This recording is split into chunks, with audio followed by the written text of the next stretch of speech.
This is to the right. Okay, right. Assalamualaikum. Good afternoon, everyone. Wow, we've had two powerful presentations. So I shall do my very best to enlighten you on what's happening on the ground. My friends and I, we started out IMAN about a year and a half ago. And basically what we focus on is on, research and community and resilience. And the discussions that we've been having this afternoon is something that we talk, even among ourselves and our friends and within the team. How do you deal with religious extremism in Malaysia? Do you deal with the history of Malaysia? Do you deal with the current government policies that has created all these challenges? And we do realize one thing, that when you talk about religious extremism in Malaysia, it's not just about IS, KMM, JI. It's a whole host of things. In Malaysia, we have, the rise of Christian extremism in Sabah. But for the sake of, for the purpose of this afternoon, we're just going to talk about what we've been doing for the last 1 year, and we're still continuing. In fact, this research that we've done, which is called Assalamualaikum Dunia, has expanded. So we are actually studying the role of women and radicalization among the urbanites. But again, as I said, today we'll just focus on Assalamualaikum Dunia. So that's us. So I'll just, you can find out more about us on our website. Okay, so why are we focusing on Malay Muslim youth? There's a little slide below that explains why. But, I think it's pretty straightforward.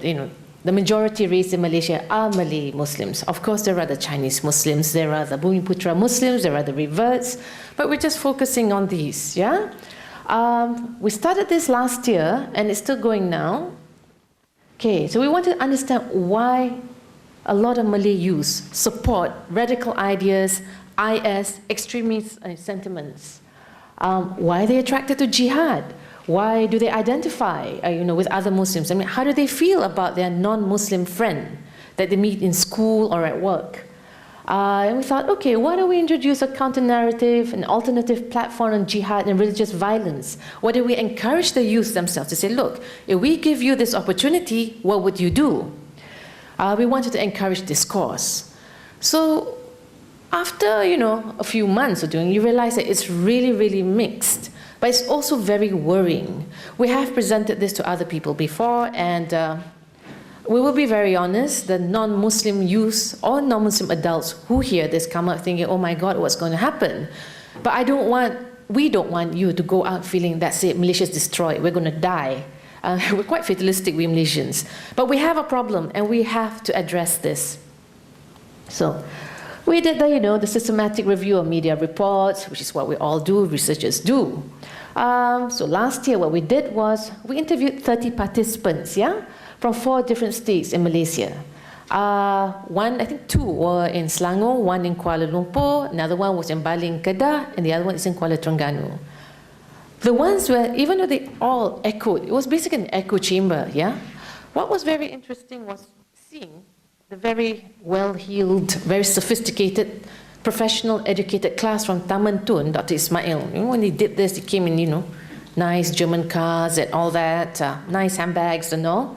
But what they said echoed the same thing that was echoed again in Baling, Kuala Ketil, Kedah. Criteria, Malay Muslim, 18 to 35 years old, some were single, some were married. They had, some varying levels of religious education. Some went to madrasah or private religious schools.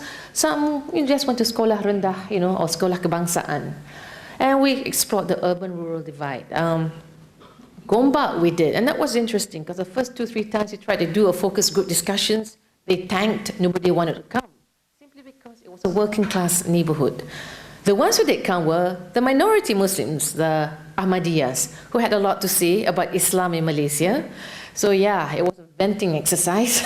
But we had 2 Sunnis, so yay, we were quite happy. I'll just explain before we go on, Kajang, I think Bangi was the first one that we did, and Ehsan, who's sitting there, was our first moderator. And I think that was very, very enlightening to all of us. The adults, the young adults who came, were basically the 3rd generation of Malay Muslims who whose parents and grandparents were the original residents of Kajang and Bangi, who became the professors, the lecturers in all the local universities. But there they came to our focus group discussions and they said, we're not going to speak in Malay. We are determined to enjoy, to enter the middle class. We'll speak in English, however imperfect our English is, yeah? And they all said this, despite, they didn't have the German cars yet, but they had Honda CR-V. I checked. It is very important to check out the cars and handbags. You find out a lot of things about people. But they said, we want to move out of Kajang. We want to move out of Bangi. We are going to move to the middle class. Where? So they can't afford Taman Tun, Damansara Heights. They went to Kota Damansara, Curve. They made sure that they were living in a neighborhood, which was predominantly non-Muslim. Because we are Malaysians, and this was again echoed everywhere. Everywhere we went, we said this, it's so difficult to be a Malay in Malaysia now. Because the non-Muslims view us as this. We are lazy, we are unintelligent, we get all these economic benefits, which none of us have received. And we are not stupid, we are not this, we are not that. So we will speak in English. Our kids are sent off to the most affordable private school that they can afford, if they can, or they go to Chinese schools because they want the children to come out like, very brilliant, like Chinese. There was a lot of hang-ups, and as we roll in the camera, they said that, the only identity that we have is to be Muslim. Because in this day and age, being Malay Muslim, there's no need like social capital. Everybody hates us. Right, so let's just go back to this. Why did we choose the youth instead of, the uncle, makcik, and all that, yeah? Right, 47% of our youth across the board have more than one handphone, 140% mobile penetration, 83% youth turnout at the last general elections, 20 million internet users, 13 million FB users, and one person probably has 3-4 kinds of, FB accounts, right? One probably to support a certain militant group, or we all have many, many personalities. 66% of the total population in Malaysia. Now, you see that they represent about almost 63% of the total workforce, but there is a negative growth in mid-income jobs. There is a huge and growing number of unemployed graduates who can barely speak in English, or even basic Bahasa Malaysia. You're talking about they can't even write proper, very basic letters to one jabatan kerajaan, yeah? Juvenile delinquency is very high. 28%, mostly male, do not complete secondary school. And the impact of self-segregation in schools. It's no longer about, parents or teachers saying you shouldn't be mixing around with the Chinese, Indians because they are kafir and all that. They themselves have started telling themselves, okay, we're Muslims, we're Malays, we have all of this, we have this framework that we have to do, so let's make it easier for us. Eat among ourselves. Okay, now the findings were all right. They're kind of positive in some ways, yeah? They can articulate themselves. They can say, look, we like this, we don't like that, this is what we want. All of them said, we're trying to grasp, what does it mean to be a global Muslim? What does it mean to be a Muslim in Malaysia? In Terengganu, I think 2 of the respondents came from mixed race punya heritage. And they said, we don't even tell people that we have Indian blood or Arab blood or Chinese blood, because here you'll be bullied. So we have to be more Muslim, more Malay. While they also had this ideal view of an Islamic state, they all, want hudud, Sharia law. They want a totally Islamic country. When we asked them, do you know what hudud means? They said, no. Do you know what an Islamic state means? No. So why do you support that? Because I'm Muslim. You don't argue. You don't disagree. You just accept that. And we're, all right, now, do you agree with the violence that's being promoted by ISIS? They said, we don't really like this pancung and cutting the heads off and all that. But because we're Muslims, we have to support our Muslim brothers and sisters. Their approach to creating the Islamic Caliphate is a bit dramatic, but we support it. So that's a bit, it's, I I would say that they were also quite conflicted. You know, you actually shouldn't kill people because in Islam, tak boleh. You can't do this. But at the same time, they're saying, you look at what's happening in this country.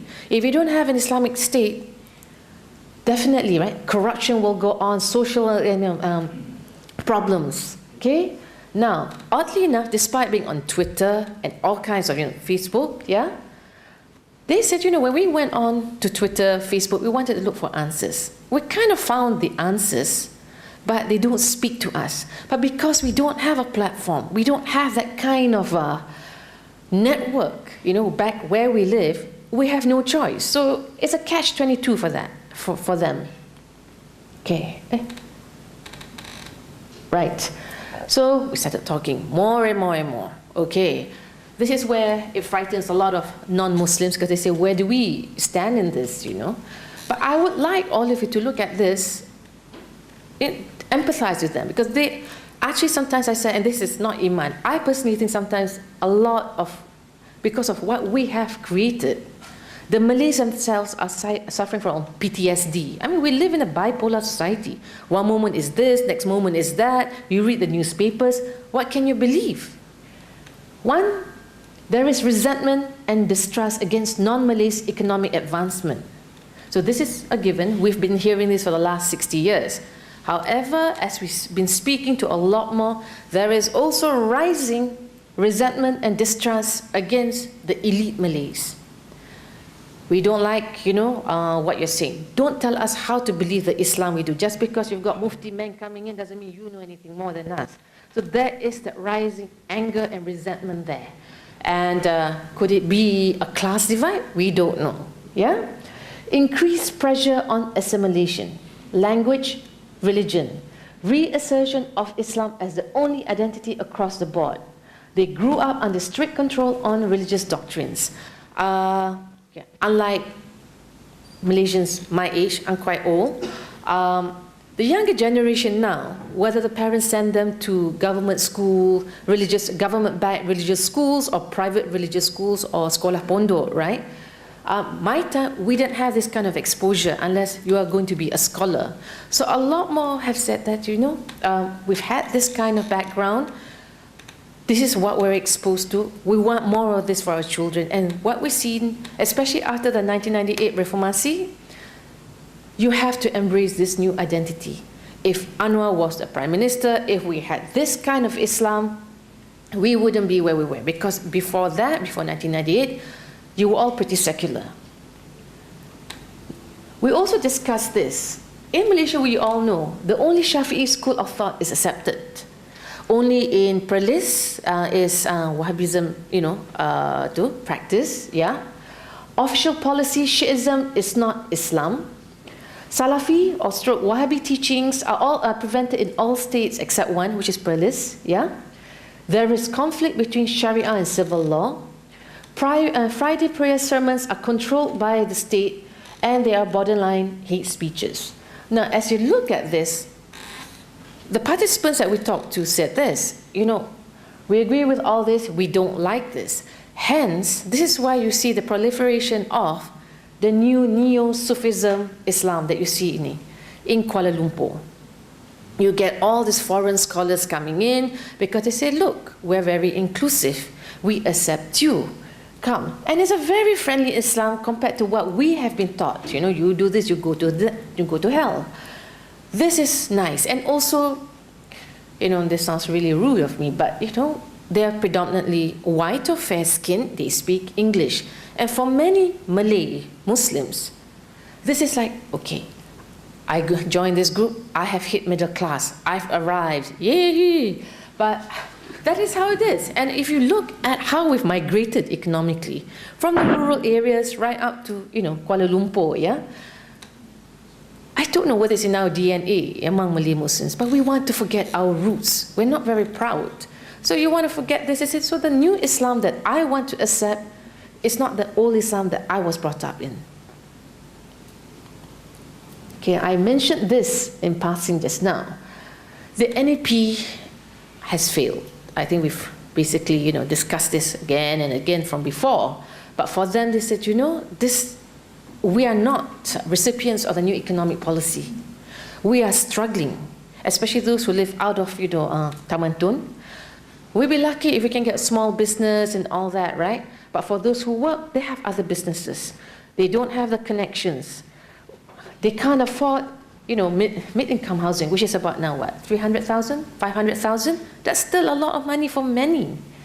Okay, we talked about how many Muslims. There are about 15 million Malay Muslims, 1.3 million Bumi Putra Muslims versus 42,000 Chinese Muslims, 78,000 Indian Muslims, and over 100,000 other Muslims in Malaysia. So you've got about 1 million non-Malaysian Muslims, right? I think also that in the 70s, we have to look back at our history. There is a reflowering of Islam, especially when the JPA scholars, Mara scholars went to the States. So they said, yes, we were all under colonial rule, etc., etc. The Iranian Revolution, what we see in Iran, has taught us this, that we can create that kind of Islam that we want. But it was the 70s, it was the 80s. We were coming out, we were doing well economically. 1998, economy tanked, and then this is 2017. Doesn't mean it's going to get better. What else do you have? You only have Islam. Employees market is sluggish. So we've got a lot of problems here. Alamak. Hang on. Okay. So what are the strategies? These are the things that we would like to work on and are working on now. We tell everyone, you have to work with communities. You cannot come in and say, hey, I'm more educated, I got this money, I got this. You can't. You have to work with the local imams or ustazahs or even the head of kampungs. If not, you're not going to get any leeway. You have to work within culture. Now we're, working on women and radicalization. So a friend who is in a feminist group said, can we join? Yes, you can. Okay, we need to tell them about feminism. No, you cannot tell them about feminism. They don't understand that. And they, especially militant villages, work in a patriarchal context. I don't want to be shot, we don't want to die, and they will not understand. But there are ways of getting into it. We have to work with the civil society organizations, Capacity building, field work. You follow their lead. Women and family. It's great that, Ahmad has spoken on behalf of the government, this is what they're doing, etc., etc. But I think one thing that we have forgotten, right? And I think this is something we in Malaysia are discussing about education. We tend to outsource our problems to schools and all. I think in this case, family, parents have a responsibility. We need to work with the government. Whether you like this government or the next government, I'm not saying the new government would be any better. We'll have to work with everyone. We'll have to have very uncomfortable conversations. What we see in Sabah, we have a contact there who's telling, okay, this is what's happened here is a minefield. It's not going to be so easy to come in. How do we do this? Who do we talk to? Talking to local governments has failed. So we'll have to find ways. I don't think we're going to have the solutions within 1 year, 2 years.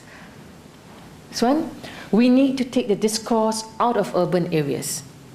Tell you this, when especially Badrul was there, he's the one who actually brought the whole team to all this, to Kedah and all. As he built relationships, friendships with villages that had militant ties, as he got used to us, then he came back and said, you know what, do you think you all can come back and teach us English? Can you have like this, just bercakap-cakap, let the young express. One, I think, Ustad, right, who said, maybe it's a psychological thing. We've never been out of this little town. We've always lived there. We've never even gone out to, to police or anything. So you have to take the discourse out of urban areas. We need to discuss alternative or true histories of this country, whether you like it or not. You need to mainstream critical thinking to the mass. I think when we talk to them, initially when you started this focus group discussions, everyone was very shy. And we say, look, don't worry. We just want you to start talking. And when you tell them that they have the permission to be critical and brutal and very honest, things start coming out. Things start saying, we want this to happen. We're not expecting to be like America, Indonesia, we just have bread and butter issues here. I think that, and we say that, you know, you are allowed to think, you are allowed to voice out, you know, your frustrations.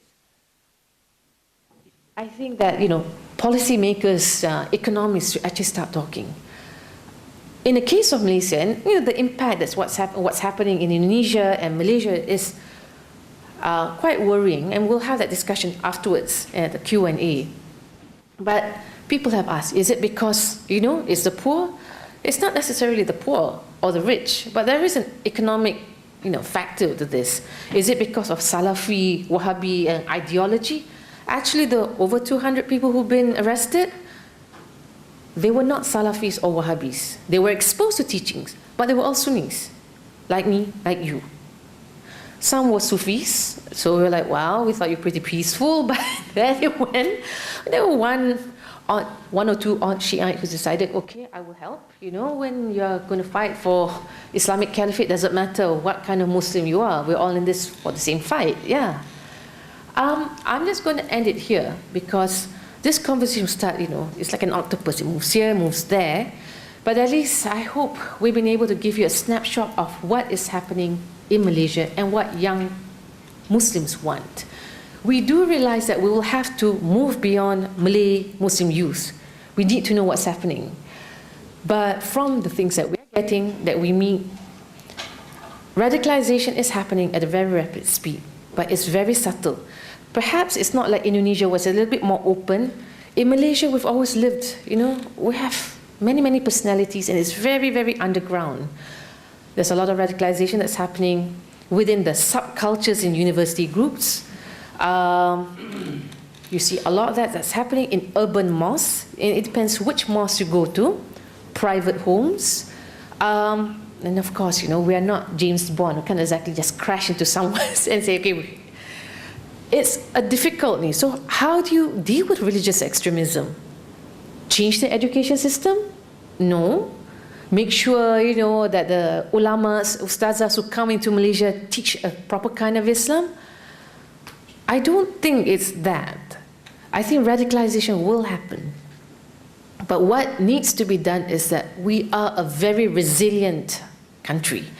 Badro once asked, you know what happens if ISIS comes? And then, you know, KLCC is blasted, there's a war, we become Syria. What's going to happen to the Malaysians, including non-Malays, non-Muslims, yeah, who've not had the opportunity or are not able to go abroad? I said, you know, the problem is just, are we resilient enough? Can we live beyond our Starbucks coffee and, you know, what do you call that? Mama. I think we'll die because we're very pampered. We haven't really suffered. The one thing I've realized with the Indonesians, you're very resilient and you'll fight back. It doesn't matter whether it's for the right, you know, but Malaysians were maybe a bit too plastic, you know. I don't know. But anyway, I'm going to stop here. We're done with 20 minutes, right? So then let's have a conversation after this. Thank you.